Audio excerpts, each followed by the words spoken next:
हर किस्म के रूहानी जिस्मानी मसाइल और वज़ाइफ के लिए पीर इकबाल कुरैशी चैनल को सब्सक्राइब करें। नहमदुहु व नुसल्ली व नुसल्लिमु अला रसूलिहिल करीम, अम्मा बाद, फ़अऊज़ु बिल्लाहि मिनश शैतानिर रजीम, बिस्मिल्लाहिर रहमानिर रहीम। मैं सफ़र की 6 तारीख का एक ऐसा अमल आपको बता रहा हूँ जो आपकी ज़िंदगी से कर्ज़ा ख़त्म करने का बाइस बनेगा। आप मक़रूज़ हैं, आप कर्ज़ थले दबे हुए हैं, आपने कर्ज़ा लिया है, चाहे बैंक से चाहे किसी बंदे से।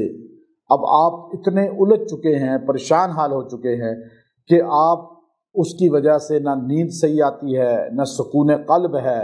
आप ये अमल इख्तियार करें, अपने बच्चों को बताएं, ख़वातीन को बताएं, घर में सारे पढ़ें, अल्लाह उस घर से कर्ज़े को ख़त्म फरमा देगा। याद रखें, कर्ज़ा एक बहुत बड़ी ज़िल्लत है और आज के दौर में कर्ज़ा देना भी बहुत बड़ा वबाल है। और आप कर्ज़ा दे के फंस भी जाते हैं, चाहे कितना ही आपका बेहतरीन रिश्ता क्यों ना हो, बेहतरीन ताल्लुक़ क्यों ना हो।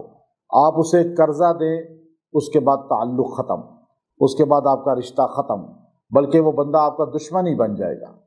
वो ज़माना था जब कर्ज़ा यहूदियों से भी मुसलमान लेते थे या यहूदी मुसलमानों से भी लेते थे, तो फिर भी आपस में ताल्लुक़ ख़राब नहीं होते थे और लेन देन में इंसान ठीक होता था। याद रखें, इंसान नमाज, कुरान, रोज़ा से नहीं पहचाना जाता दीन उसका, बल्कि उसके मामलात से पहचाना जाता है। एक आदमी बहुत दीनदार है, बहुत ही नमाजी है, हाजी है, तबलीग में भी जाता है, लेकिन मामलात उसके ठीक नहीं है, लेन देन ठीक नहीं है, तो वो दीनदार नहीं है।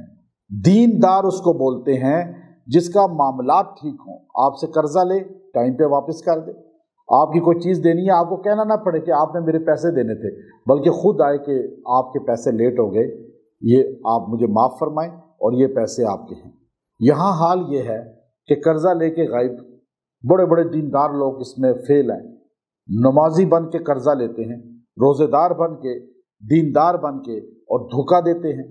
तो आज तो मैं समझता हूँ कर्जा किसी को देना ही नहीं चाहिए। अभी एक दोस्त मुझे कहने लगे कि आप मुझे इतने लाख कर्जा दे दें।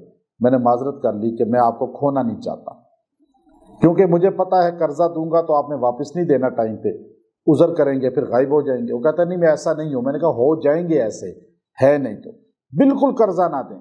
थोड़े ज़कात के पैसे दे दें, लेकिन कर्जा ना दें अगर आपने अपनी इज्जत बचानी है। और अगर आप मक़रूज़ हो चुके हैं, हदीस पाक नबी अलैहिस्सलाम की, कि अगर मेरा कोई उम्मती वो कर्जा ले और उसको वापस देने की नीयत करे और उसकी मौत आ जाए और वो मर जाए, तो क़यामत के दिन मैं मोहम्मद सल्लल्लाहु अलैहि वसल्लम उसका कर्जा अदा करूँगा।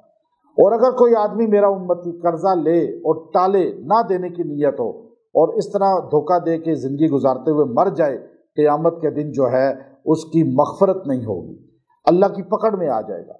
तो अब आप कर्जा लें, चाहे 1 रुपया है, चाहे करोड़ रुपया है, चाहे बैंक का है, चाहे लोगों का है, आप कहीं से भी कर्जा लेते हैं, वापस देने की नीयत भी रखें, दुआएं भी करें, ये अमल करें। इसकी बरकत से अल्लाह आपकी मदद फरमाएगा। सूरह आले इमरान के 2 रुकू की आयत है, कुलिल्लाहुम्मा मालिकल मुल्क तूतिल मुल्क मन तशा व तंज़िउल मुल्क मिम्मन तशा व तुइज़्ज़ु मन तशा व तुज़िल्लु मन तशा बियदिकल खैर इन्नका अला कुल्लि शैइन क़दीर। इस आयत को आपने पढ़ना है 70 मरतबा और यकसुई से पढ़ के दुआ करें। अल्लाह इसकी बरकत से आपका कर्जा चंद दिनों में उतरवाएगा, पर्दा गैब से आपकी मदद फरमाएगा और आपको उस कर्जे की ज़िल्लत से, टेंशन से सुबकदोश कर देगा, निकाल देगा। लेकिन आप इजहार तो करें अल्लाह से मांगने का, आप दुआ तो करें।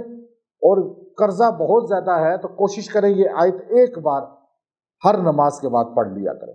अल्लाह ताला चंद दिनों में पर्दा गैब से आपके कर्ज के खुलासी के असबाब पैदा फरमा देगा। व आखिर दावाना अनिल हम्दुलिल्लाहि रब्बिल आलमीन।